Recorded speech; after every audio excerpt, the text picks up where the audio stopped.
क्रांतिकारी गंगाशरण सिंह का जीवन परिचय। गंगाशरण सिंह, जिन्हें आमतौर पर गंगा बाबू कहा जाता है, वह भारतीय राष्ट्रीय कांग्रेस पार्टी में प्रमुख थे और कांग्रेस सोशलिस्ट पार्टी के सह संस्थापक थे। वह भारत के पहले राष्ट्रपति राजेंद्र प्रसाद के करीबी थे। गंगा बाबू का जन्म 1905 में पटना जिले के खड़गपुर में हुआ था।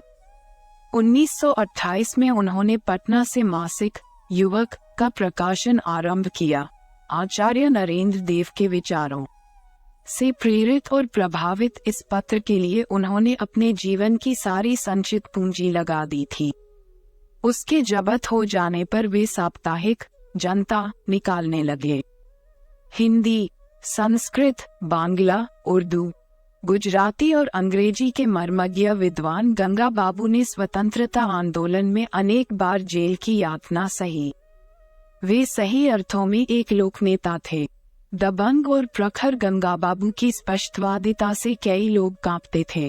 गंगाशरण सिंह भारत के स्वतंत्रता संग्राम सेनानी, राज्यसभा सदस्य एवं हिंदी साहित्यकार थे। वे भारतीय राष्ट्रीय कांग्रेस के प्रमुख नेताओं में थे तथा कांग्रेस सोशलिस्ट पार्टी के संस्थापकों में से थे।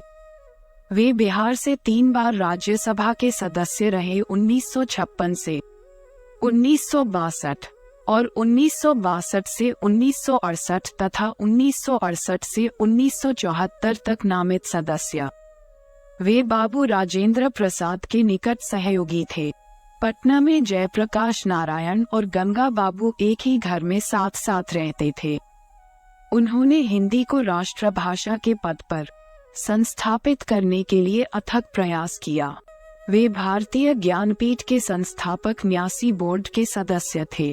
केंद्रीय हिंदी संस्थान आगरा ने उनके नाम पर गंगाशरण सिंह सम्मान की स्थापना की है। बिहार सरकार भी उनके नाम पर एक साहित्य पुरस्कार प्रदान करती है। गंगाशरण सिंह को 1988 में दिल का दौरा पड़ने से उनकी मृत्यु हो गई।